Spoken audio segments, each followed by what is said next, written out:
core issues within academia, within the professoriate, no matter what the nationality. Absolutely. Yeah, yeah. Absolutely. And so this is very important as well. The imbalance of administrative work, the fact that many Japanese academic workers are on the periphery Yes. themselves. Yes, absolutely. And don't feel included into the community for whatever reason, or don't want to be included in the community. Yeah, I mean, a lot of it's self-inflicted or self. These are decisions Yes. made by the actors themselves. And this, as you say, is global. And there have been statistics released recently in Britain that the salary bill is now higher for administrators in universities than for academics. There's been a major appropriation of the management tasks by this new professional class.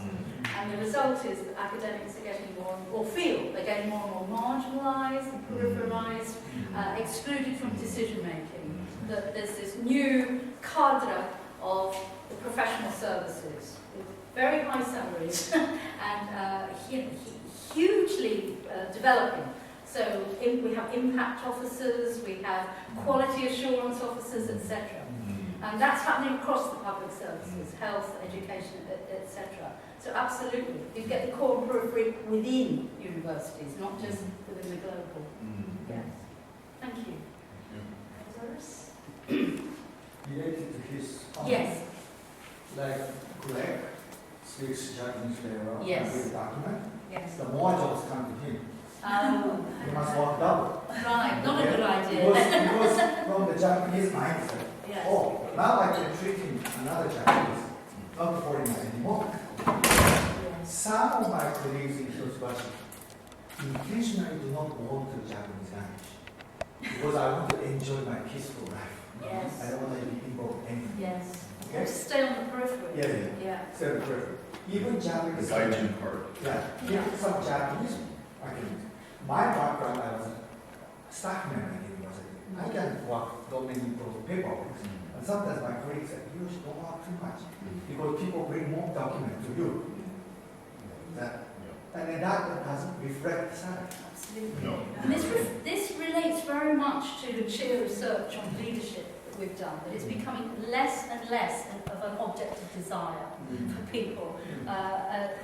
So many people now avoid leadership rather than aspire to it. And that's one of the reasons why the Vice-Chancellors in Britain negotiate such high salaries, because of scarcity value.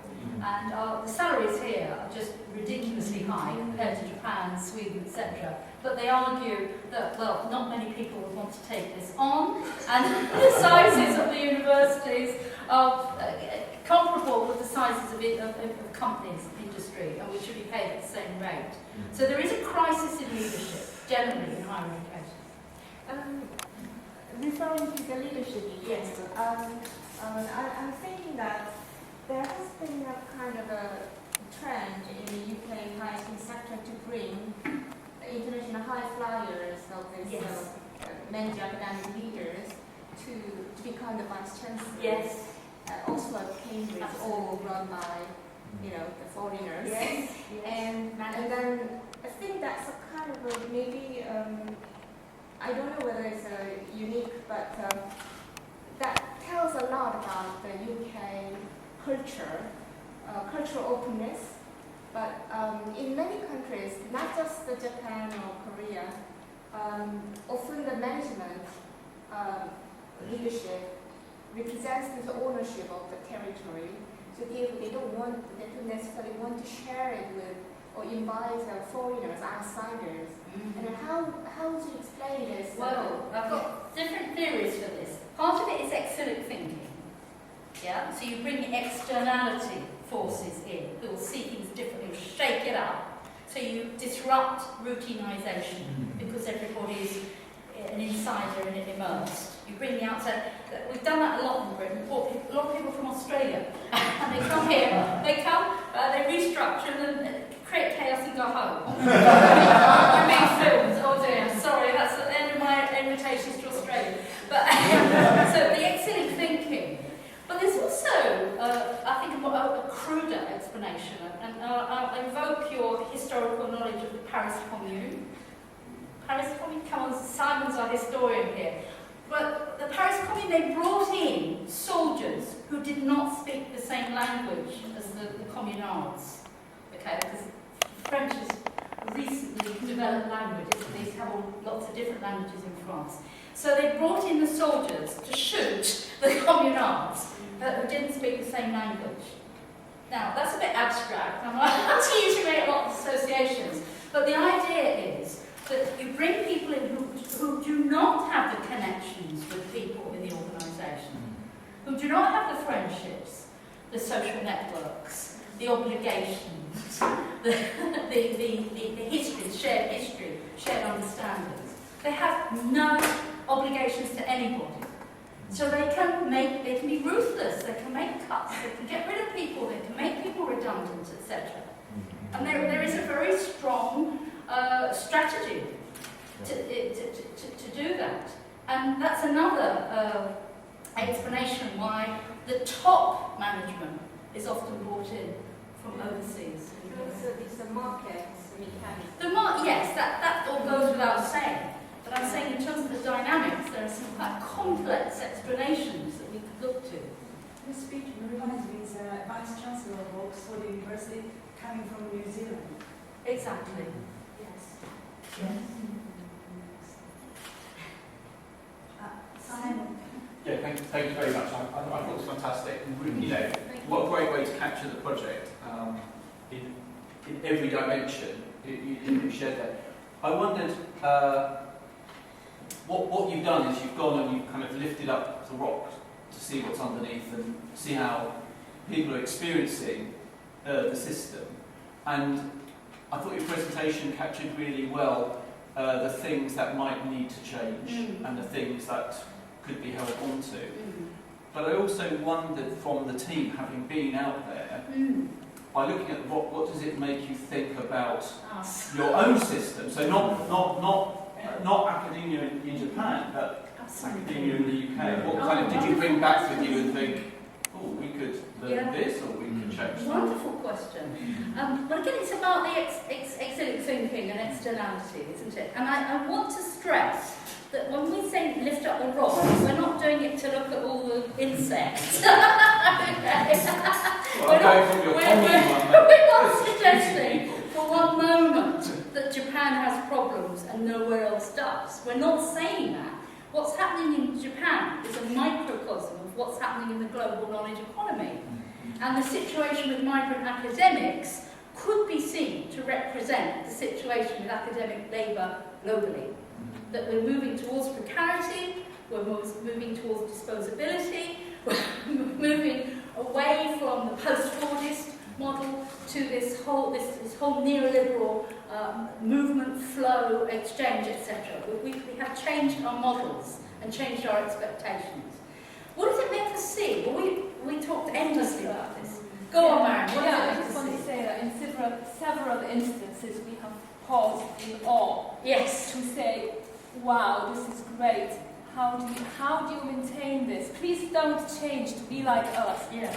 Remain as you are and teach us how we can learn from this in a way that's relevant to our own contexts. We had this discussion yesterday, a lengthy discussion, and we're going to talk about it after lunch about supervision, doctoral supervision as being one of the strong areas there, the way they do it. It's very different from the way we do it here.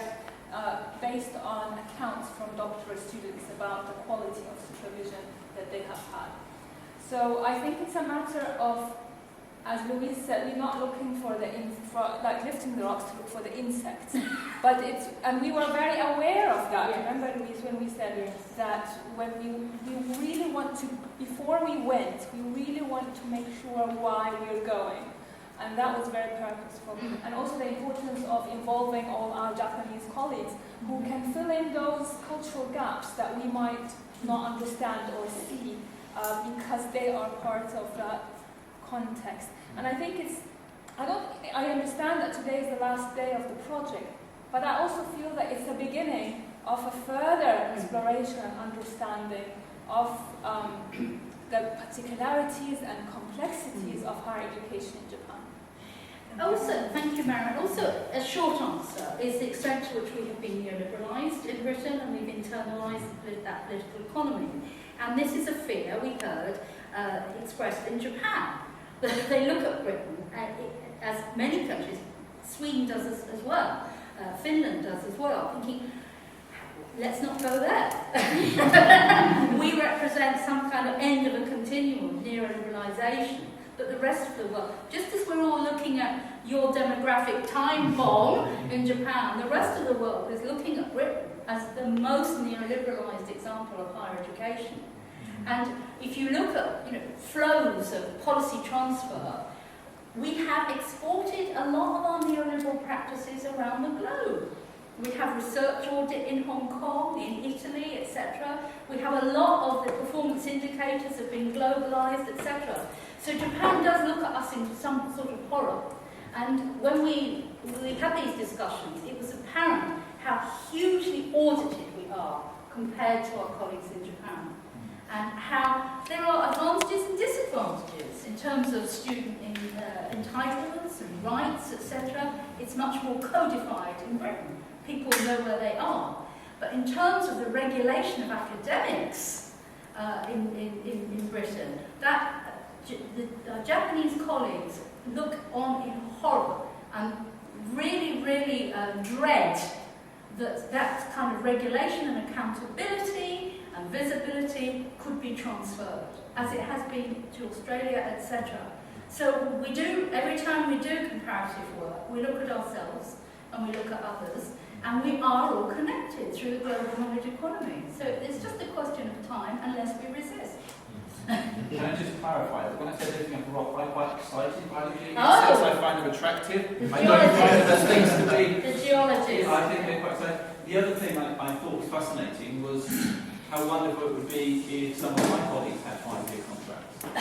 Because in our country we have 1-year fixed term contracts. And if you talk about being in a precarious situation, that is one of them. 1-year rolling contracts. That's very precarious. Yes, exactly. I'm not sure I can be particularly articulate about this, but something that's begun to occur to me is the extent to which the kind of globalisation, neoliberal agenda of which internationalisation is very much a part, is also being challenged by anti-globalisation movements, but also by the growing nationalism in some countries. And I just wonder how this kind of work, which has been reflecting on the kind of UK, Japanese and migrant academics in Japan, how that fits within this challenge to globalisation that we can see in parts of the world. And look at Hong Kong. It's a brilliant example, yeah?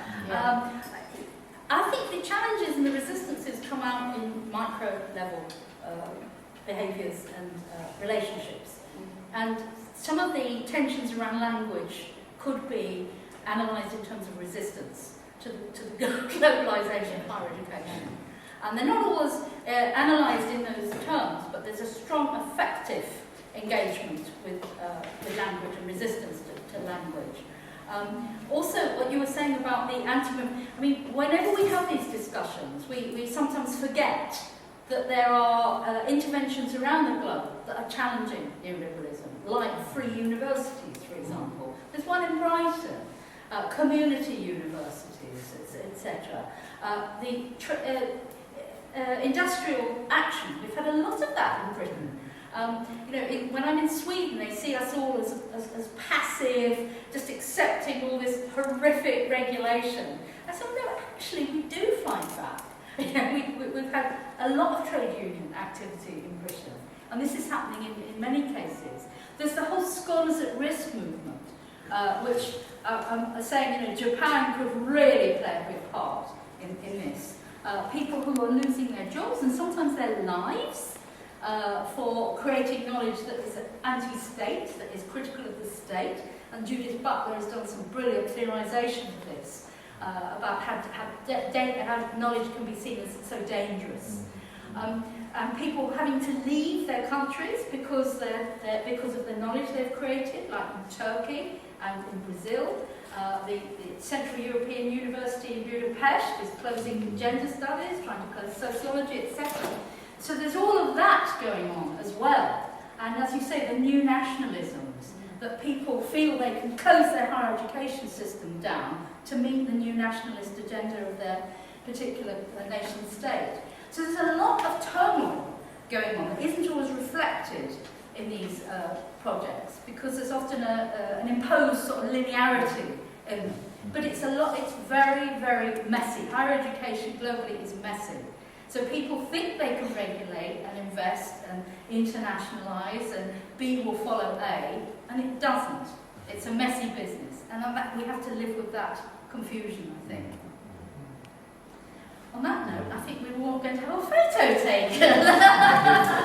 Thank you all very much. Thank you. Thank you. A few words lastly, because I'd like to state sincere gratitude to Louise, and we sang because Dio and Greg is a member of RGA, and also we thank you, and we are very honored to be able to work with you and the chair members Japan, Tokyo, Osaka, Shimane, and Hiroshima Prefecture. Thank you very much. Thank you.